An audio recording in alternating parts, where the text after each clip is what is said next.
I kind of been thinking about like who we should take at pick 11, and I'm thinking that we should take Tyler Warren from Penn State. Okay. Because we need a Kittle replacement because Kittle is getting older and we're not going to have him for very much longer.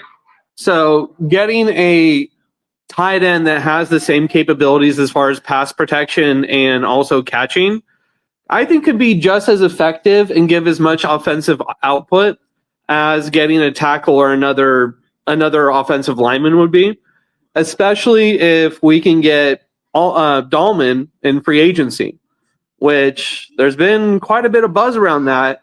And McKivitz wasn't that bad this year given the improvements that he made in pass protection. I think that the biggest downside of our offensive line right now is our center. Oh, I know I'm talking too loud. So I think that getting Dahlman in free agency and then replacing getting a high-end tight end would probably be a beneficial thing to do.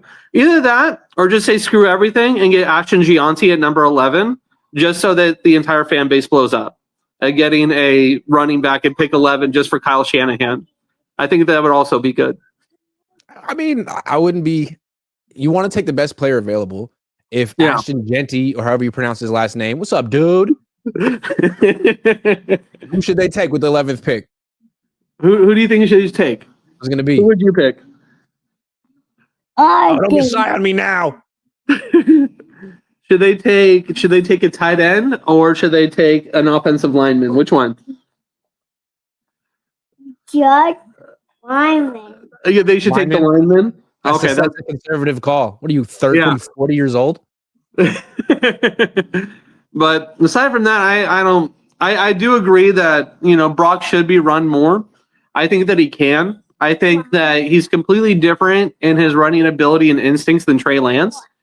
Trey Lance, when he was in a running system, he lacked that initial burst. I mean, you can see how Trey has improved on the Cowboys with his run game, in the preseason. And everything. But I would say that Brock has that short area burst to do what you're describing. And to be Oh yeah? He agrees. Yeah, exactly. With zone read, you just need a guy to run for 6 yards. Yeah. Out of bounds. Yeah, and it's clear that when Brock sees the lanes, he has the right instincts to actually make the runs that he has to. We saw him do it all over the playoffs. We saw him do it throughout the whole season when he was lacking his playmakers. He tried to put it on himself and use his legs, which, tells me that he has the ability to do that. So I think that would be a smart thing to be able to do, especially if they can improve the line to open up those rushing lanes. You're right.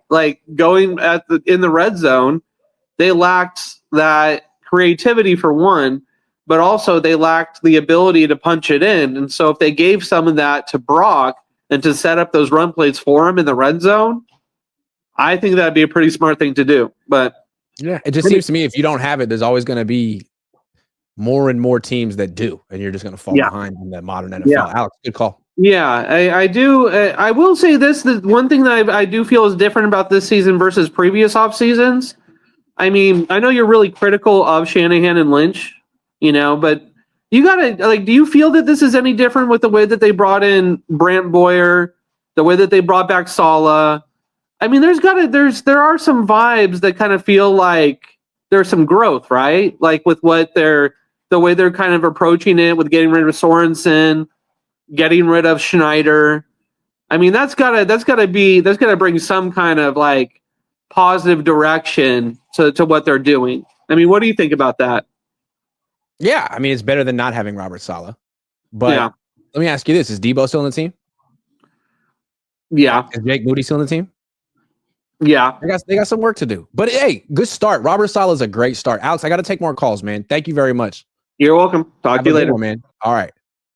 Juan Carlos Montano says, and with the 11th pick of the 2025 NFL Draft, the Niners select Grantavious Cohn IV, University of UCLA. University of UCLA. What am I, dumb? Rod Simmons says, do you think the Flash's D winners has shown can be upgraded with Salah mentoring him? If so, do we need to re-sign Greenlaw? He developed him and Fred. That's a good question. I also am interested to see what D winners could do. I feel like if they hadn't signed Devondre Campbell and they just given the whole season to D winners, he would have been a lot more developed by now. So yeah, I'd like to see that with him. Also, I don't be surprised if the Niners sign Jamian Sherwood, the linebacker from the Jets, because that was a player that Salah drafted and developed, and he led the league in solo tackles last year.